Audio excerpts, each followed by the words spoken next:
Jama'a assalamu alaikum, barkamu da warhaka daga Hausa Info, tashar da dinga kawo muku abubuwa game da jaruman Kannywood da ma fitattu. Cikin wannan sako za ku ji fitacciyar jarumar Kannywood Aisha Najamu ta bayyana kalubale da ta fuskanta a zaman gidan aure.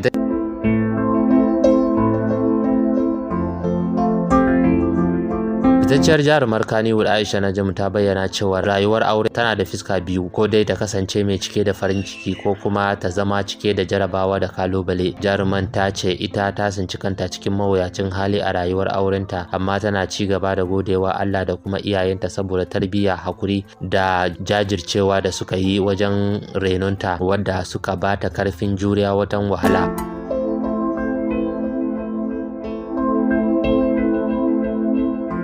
A cewarta duk lokacin da ta tuna da 'ya'yanta zuciyarta kan cika da farin ciki tare da kara godewa Allah, domin su ne suka bata karfin gwiwan jure wahalhalu da ta fuskanta. Sai dai ta ce abin da ya fi ɗaga mata hankali shine yadda aka raba ta da 'ya'yanta har aka kai ga basu gane ta ba idan sun haɗu.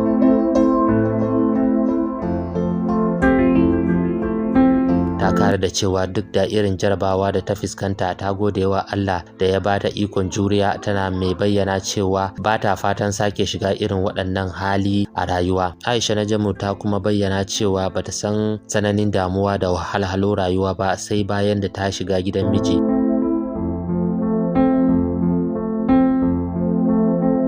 To masu sauraro, kasance da Hausa Info domin samun abubuwa game da jaruman Kannywood da ma fitattu. Kar ku manta ku danna subscribe, mun gode.